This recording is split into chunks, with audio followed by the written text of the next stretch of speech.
More time to get to know everybody. I am from Montana. My first memory growing up in Montana, I was about 10 years old, and I was walking down the street with my mom, and this is the kind of day when you're 10 years old and you don't want to be shopping with your mom. You want to be home watching cartoons and eating boogers.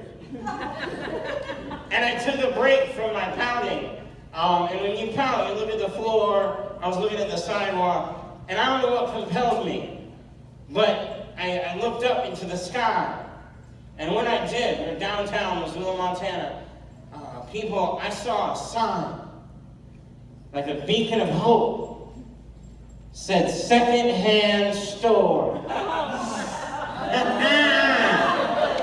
Yes! Finally a store that has what it needs.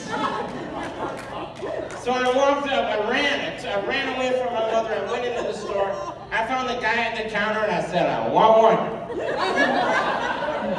The guy looked at me, he offered me a toaster.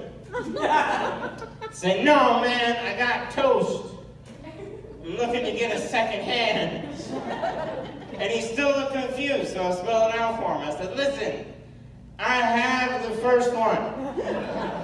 All I need to get out of you is the second one. You have anything in the right? Maybe I could try on. Then he laughed and threw me out the store. Having a stutter and also having a learning disability, because I also have that, a lot of times people come up to me and they say, you know, Nina, stuttering and learning disabilities, those aren't real disabilities and you shouldn't be in that show. I know. And so I quote them from the Americans with Disabilities Act, and I tell them, a disability is a physical or mental impairment that substantially results in having to deal with assholes.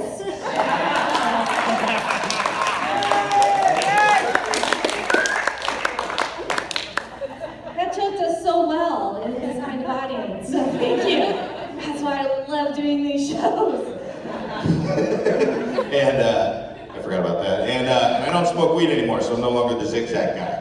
So that's the laundry list of what I am. I am just a simple man named Mean Dave.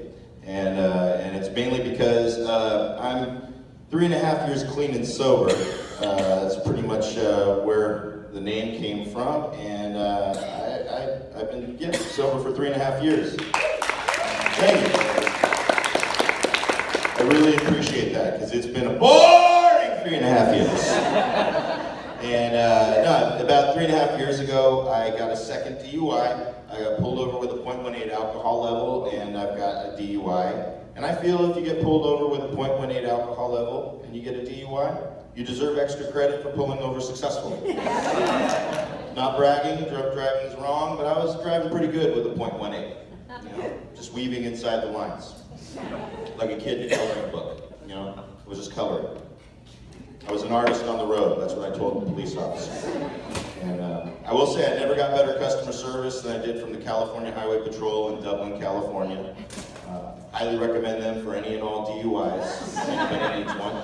I get 5 stars on Yelp for my DUI. Solid customer service from the California Highway Patrol, because they let me sit in the front seat of the squad car after they arrested me with no handcuffs on, right next to the shotgun. That's trust. You know, I was one of the guys. It was pretty cool. And then they were driving me into Santa Rita jail, and they're like, this guy deserves some entertainment. They played a movie on the dashboard. It was a movie about somebody who was weaving all over the freeway. And I was like, there's a guy who deserves a DUI, and like, that's you, asshole. In a movie, nobody told me. So I decided enough was enough.